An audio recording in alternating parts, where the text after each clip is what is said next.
લંબચોરસ લેવાનું કટકું. પછી આ જ્યાં આ કર્યું બા જોર તો ખરી, આ ખેંચીને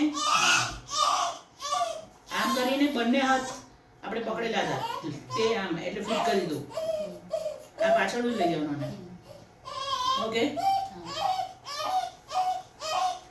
અને ફિટ કરીને ઓલું બધું બચ્ચું તને સારું લાગે હવે અંદર. હવે આ કરી દીધું. એ લોકો માના પેટમાં નાની જગ્યામાં હતા એટલે એ લોકો ફીટોફીટ હતા. એટલે બહાર આવે એટલે પછી એકદમ ખુલ્લું કરે તો એ લોકોને ચમકે એટલે રડે. એટલા માટે આપણે એને જરાક ફીટ બાંધવાનું અને પછી ધીમે ધીમે ધીમે વચ્ચે વચ્ચે જાગે ત્યારે ખુલ્લું રાખવાની પણ આદત પાડવાની. પણ 2 મહિના સુધી તો બાંધીને રાખવાનું. જાગે એટલે જરાક અડધો 1 કલાક ખુલ્લું રાખવાનું. ધવડાવવાના ટાઈમે હંમેશા આવી રીતે બાંધીને રાખવાનું. કેમ? કારણ કે ચમકશે ને રડશે તો ધાવશે જ નહીં, એટલા માટે. ને બીજું, ધાવવાના ટાઈમે વચ્ચે વચ્ચે હાથ ગાયલા કરે ને ગમે તેમ કર્યા કરે એના કરતાં આવું હોય એટલે મસ્ત રડે બી નહીં, ચમકે બી નહીં અને મસ્ત ઊંઘી જાય. હે ને? તે તો જલસા જ પડવાના. હા, એ માના પેટમાં એટલી જગ્યામાં કુકડું વળીને સૂતેલું એટલે એને કુકડું વળેલું જ સારું લાગે. આ બાંધે એટલે એમ થાય મમ્મીના પેટમાં જતા રહે પાછા. કઈ ચુગલી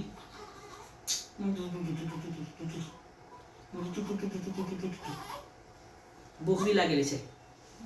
હવે બચ્ચાને બા સવારનો કુમળો તડકો હોય તેમાં આખા કપડાં કાઢી નાખવાના. આગળના ભાગ પર 15 મિનિટ તડકો લાગવો જોઈએ. પછી ઊંટું કરવાનું ને પાછળના ભાગ પર એને ચામડી પર તડકો લાગવો જોઈએ. કપડાં કાઢીને સુવડાવવાનું. હે ને? આપણા ખોડામાં લઈને બેસો તો પણ વાંધો નથી. બરાબર? અને પછી તમને સમજાવ્યું છે અહીંયા તેલ માલિશ શું સમજાવેલું છે ને? બસ તો એટલું ધ્યાન આપો કે હજુ તો અઠવાડિયું બાળકને નવડાવવાનું નથી. અઠવાડિયા પછી તમે બાળકને નવડાવવાનું શરૂ કરશો. પછી નવડાવશો, પછી તેલ માલિશ કરશો, પછી તડકામાં બેસાડશો. ક્લિયર? શરીર પર તેલ રહેવું જોઈએ. એમ ચીકણું ચીકણું વધારે લાગે, કોઈ વધારે લગાવે તો પછી કોરા કટકાથી નૂછી કાઢવાનું. પણ પાછું ભીનાથી નૂછવાનું બચ્ચુને તેલ માલિશ કર્યા પછી ને તડકામાં બેસાડવાનું. ક્લિયર? આ ધ્યાન આપજો. બીજું, બચ્ચાને ડ્યુટી પર કોઈ પણ પ્રકારનો પાવડર ને કંઈ લગાવવાનું. ડ્યુટી ખરી જાય ને, નાળિયું ખરી જાય પછી પણ કંઈ કોઈ પાવડર લગાવવાનો નહીં. બગલમાં, ગળામાં, નીચેના ભાગમાં પણ કોઈ પાવડર લગાવવો નહીં. ક્લિયર? આ કંઈની જરૂર નહીં હોય. અને આખા શરીર પર પણ બચ્ચું 2 મહિનાનું નહીં થાય ને ત્યાં સુધી કોઈ બહારના પાવડર નહીં લગાવશો. કારણ કે એની જૂની ચામડી ખરીને નવી આવતી હોય. ત્યારે તમે જેટલું આ બધું વાપરો શરીર પર પાવડર, આપણ મમ્મી લોકોને દાદી લોકોને એમ થાય આપણે ચોખ્ખું રાખીએ બચ્ચું. બરાબર? આમ પ્રેમળ ભાવનાથી કરતા હોય એ લોકો, પણ એ લોકોને ખબર નહીં હોય કે આ ટાઈમે એની બીજી નવી ચામડી આવતી હોય ત્યારે તમે જેટલું આ બધું વાપરશો તો શું થશે કે એને ભવિષ્યમાં ચામડીના રોગ થવાની શક્યતા વધી જાય. ઓય ઊંઘલું એ શું કરેગા ના તો નહીં ચલેગા. ઓય બુલબુલ કઈ નહીં ખ્યાલ આવ્યો ને? ધવડાવવાના ટાઈમે પણ તને ધવડાવવાનું જે સમજાવ્યું છે એ પોઝિશન બરાબર લેજો. અને બચ્ચું 24 કલાકમાં 6 વાર, ઓછામાં ઓછું 6 વાર પેશાબ કરવો જોઈએ. એ ધ્યાન આપવાનું. તો એનો અર્થ કે એનું પેટ ભરાય છે. વધારે વાર કરે તો સરસ જ છે. ને સંડાસની બાબતમાં દરેક બાળકનું બહુ અલગ અલગ હોય. કોઈ બચ્ચું 5 દિવસે 1 વાર સંડાસ કરે તો કોઈ બચ્ચું દિવસમાં 8-10 વાર કરે. જરા. ઓકે? તો એની ચિંતા નહીં કરવાની.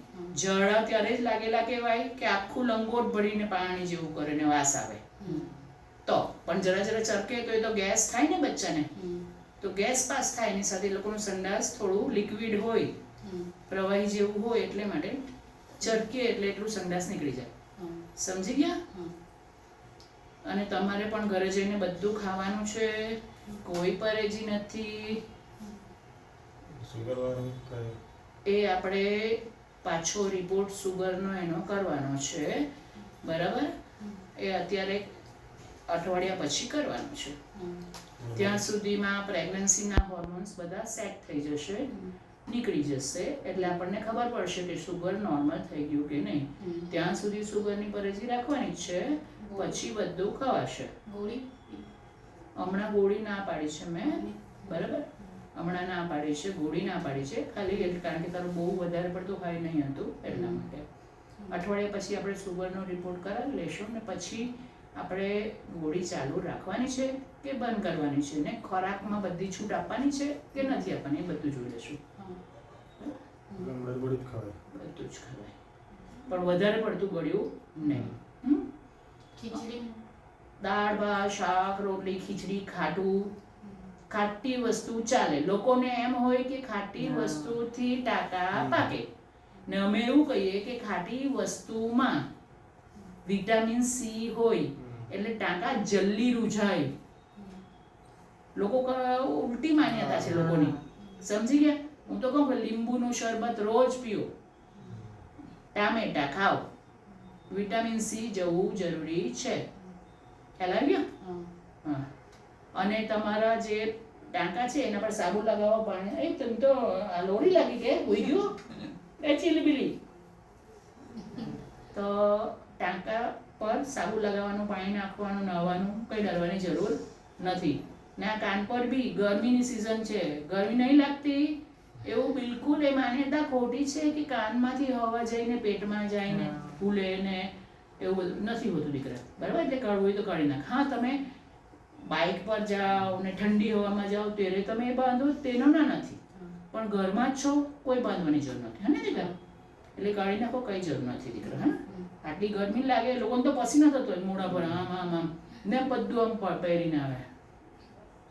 તો એ બી માન્યતા આપણી જૂની છે અને ખોટી છે કે ભાઈ કાનમાંથી હવા જઈને બાઈ જાડી થાય, સમજ્યા? ને તમે મસાજ કરાવો તમારા શરીર પર, તો પેટ પર નહીં કરાવવાનું, બસ હાથ પગ પર ચાલે, પીઠ પર ચાલે. ને માથું ધોવાશે અઠવાડિયા પછી, કોઈ વાંધો નથી. હા, અમુક લોકો 1.5 મહિને 1.5 મહિને ધોય ત્યારે તો માથામાં ઇન્ફેક્શન ને ચાંદા પડી ગયેલા હોય, એટલે કહીને મોકલું, બેન ધોઈ લેજે અઠવાડિયામાં. બચ્ચું 7 દિવસનું થાય એટલે ધોઈ લેવાનું. તને હસવું આવી ગયું? એવું થયું? હા, વચ્ચે વચ્ચે હસે, વચ્ચે વચ્ચે એને એમ થાય કે આપણી હાથે જ ચાલતું છે. હે બુલબુલ?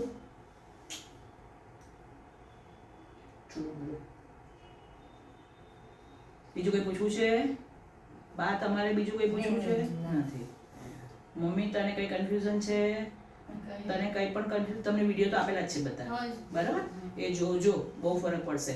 અને જે બીજી વાત કે કંઈ પણ તમને પ્રશ્ન પડે ને, તમારા એક કાગળ ને પેનમાં રાખો, સાઈડ પર લખી રાખો, જતી વખતે બધું પૂછીને જવાય, હે ને? એક કાંગે 6 મહિનાની નવડા વધારે બચ્ચાને આમ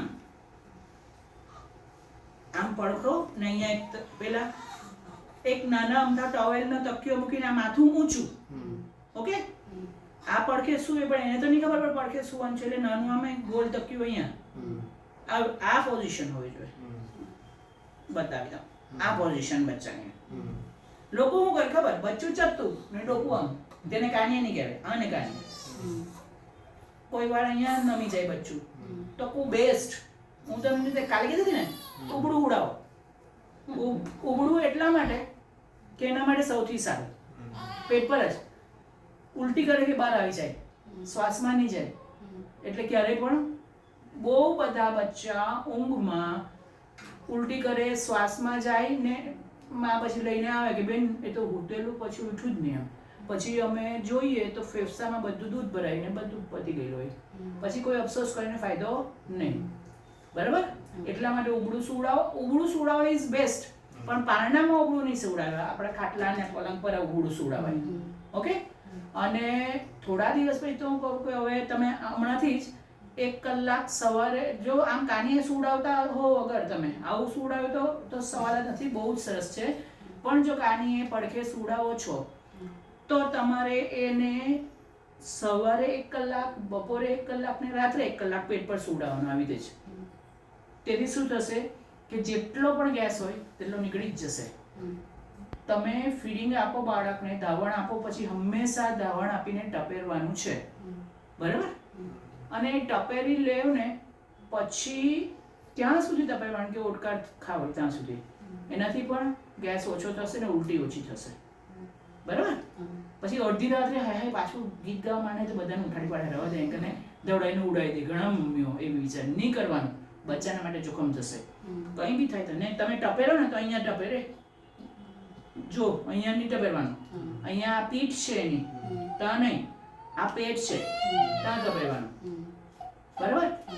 એમાં ગેસ ભરાય ને એ પણ તને બતાડો. હવે કુંકુની કર ચીલબીલ, આનું ડોકું આ તરફ રાખ્યું, માથાથી ફિક્સ કર્યું, આ એની છાતી છે, કારણ કે તમે બહુ પંપાડે ધીરે ધીરે તો બી નહીં એનું ગેસ નીકળે. આ છાતી પણ નથી ટપેરતી, આ પેટ છે, બરાબર? તો આ મારો હાથ આખો આવો છે ને,